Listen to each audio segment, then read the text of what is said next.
جیو ایسا چینل ہے، یہ کبھی وقتاً فوقتاً جو ہے مذہب کی توہین کا مرتکب ہو رہا ہے، کبھی توہین رسالت صلی اللہ علیہ وسلم کا مرتکب ہو رہا ہے، اور کبھی مقدسات کی توہین کر رہا ہے۔ کیا یہ سارے معاملات غفلت کی وجہ سے ہو رہے ہیں، نادانستہ طور پر ہو رہے ہیں؟ نہیں، بلکہ سارے کے سارے اتفاق نہیں ہو سکتے۔ یہ سوچی سمجھی سازش ہے، یہ پلاننگ ہے، اور اس کے ذریعے مسلمانوں کے دلوں کو مجروح کیا جا رہا ہے۔ پہلے 10 محرم الحرام کو جیو نے سفر عشق کے نام سے ڈاکومنٹری پیش کی، جس میں آقا علیہ الصلوۃ والسلام کا خاکہ پیش کر کے اس نے توہین رسالت کا ارتکاب کیا اور توہین رسالت کا مرتکب ہوا، گستاخی کی اس نے۔ ابھی یہ معاملہ ختم نہیں ہوا، لوگوں میں غم و غصہ بھرا ہوا ہے، سوشل میڈیا پر لوگوں کا رد عمل آ رہا ہے، اگر زیادہ نہیں تو پھر بھی 15 دن کی پیمرا نے اس کو معطلی کا احساس بھی دیا، لیکن ابھی کچھ ہی وقت گزرا کہ وہ پھر مقدسات کی توہین کا مرتکب ہو گیا۔ جیو کا ایک ڈرامہ ہے جس کا نام تقریباً ضبط ہے، اس میں ایک کلپ دکھایا گیا ہے جس میں وہ جو اداکارہ ہے اس نے غصہ کرنا ہے، اور غصے میں وہ سامان اور چیزیں جو رکھی ہیں اس نے زمین پر مارنی ہے، تو وہ غصے کی حالت میں، ڈرامائی غصے میں، وہ ساری چیزیں زمین پر مارتی ہے، سامان اٹھا کر نیچے مارتی ہے، اور کچھ کتابیں اٹھا کر وہ زمین پر مارتی ہے۔ اور ان کتابوں میں ایک کتاب اسلامیات کی بھی ہوتی ہے جسے وہ اٹھا کر بے دردی سے زمین پر مارتی ہے، اور اس کتاب کے فرنٹ پر جو ہے روضہ رسول صلی اللہ علیہ وسلم موجود ہے، اور اس کو اٹھا کر اداکارہ زمین پر بے دردی سے مارتی ہے۔ کیا اس کو کسی نے نہیں دیکھا؟ ڈائریکٹر موجود ہوتا ہے، پروڈیوسر ہوتے ہیں، کیمرہ مین ہوتا ہے، اور لوگ ہوتے ہیں، اداکارہ جس نے خود پھینکا، کیا سارے کے سارے اندھے ہو گئے تھے؟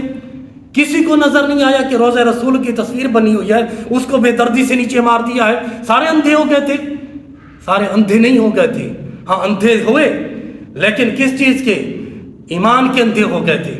ایمان ختم ہو گیا، غیرت ختم ہو گئی، شرم ختم ہو گئی، کہ ان کو وہ اسلامیات کی کتاب نظر نہیں آئی۔ کیا جس نے رکھا تھا اس کو نظر نہیں آئی تھی؟ پورا ایک سیٹ اپ تیار کیا جاتا ہے، ایک ماحول بنایا جاتا ہے، تو کسی نے نہیں دیکھا کہ اسلامیات کی بک ہم نے رکھی ہے۔ اور آپ اگر اس کلپ کو دیکھیں، اسلامیات کی بک جس طریقے سے رکھی گئی، وہ طریقہ یہ بتاتا ہے کہ وہ دکھانا یہی چاہتے تھے کہ اسلامیات کی بک کو، روضہ رسول کو ہم کس طرح زمین پر بے دردی سے مار رہے ہیں، معاذ اللہ، جس حساب سے اس کتاب کو رکھا گیا ہے۔ یہ عمل انتہائی قبیح اور مقدسات کی توہین والا عمل ہے، اس پر ایکشن لینا چاہیے۔ پیمرا کو، مالک اور میڈیا کے جتنے بھی مالکان ہیں ان کو ایکشن لینا چاہیے، جو لوگ بھی اس میں ملوث ہیں ان کو سخت سے سخت سزا دی جائے۔ اس طرح کرنے کا مقصد کیا ہے؟ اس طرح کرنے کا مقصد یہ ہے ڈرامے میں کہ آپ روضہ رسول کی تصویر کو معاذ اللہ زمین پر مار رہے ہیں، ڈرامے کے ذریعے تربیت کر رہے ہیں آنے والی نسل میں، تاکہ مقدسات کا احترام، ان کا وقار ختم ہو جائے، لوگ بے حس ہو جائیں دین اور مذہب کے حوالے سے، مقدسات کے حوالے سے بے حس ہو جائیں، ان کے درمیان کوئی اہمیت اور وقار نہ رہے، آنے والی نسل کو بے حس کیا جائے۔ یہ تربیت دے رہے ہیں۔ تو یاد رکھیں، اگر چینل کے ذریعے، ڈراموں کے ذریعے صرف فحاشی پھیلائی جائے، بے حیائی پھیلائی جائے، اور مسلمانوں کے دلوں کو مجروح کیا جائے، تو ایسے چینل کی، ایسے ڈراموں کی مسلمان کو ضرورت نہیں ہے۔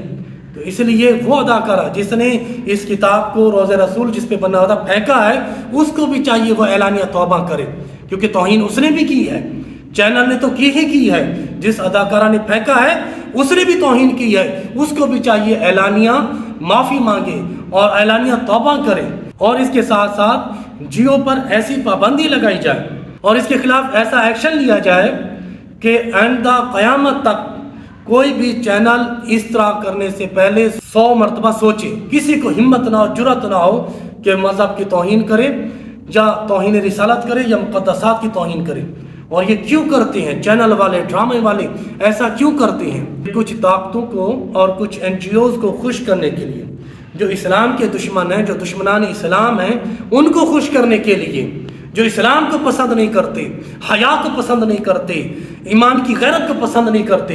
ان کو خوش کرنے کے لیے ڈراموں میں مقدسات کی توہین کی جائے گی، کہیں پر توہین رسالت کے جو ہے اقدام کیے جائیں گے، کہیں پر مذہب کی توہین کی جائے گی، تاکہ ان لوگوں کو خوش کیا جائے اور دنیاوی مفاد حاصل کرنے کے لیے اس طرح کے اقدام کیے جاتے ہیں۔ لہٰذا ہم پیمرا سے گزارش کرتے ہیں کہ جیو کے خلاف سخت ایکشن لیا جائے، اور جو لوگ اس توہین میں ملوث ہیں ان کو سخت سے سخت سزا دی جائے، اور قیامت تک کے لیے اس چینل کو بین کر دیا جائے جو مسلمانوں کے دلوں کو مجروح کر رہا ہے، جو مذہب اور توہین رسالت کا مرتکب ہو رہا ہے، اس کو ہمیشہ کے لیے بند کر کے مسلمانوں کے دلوں کو جو زخم لگا ہے اس پر مرہم لگا دی جائے۔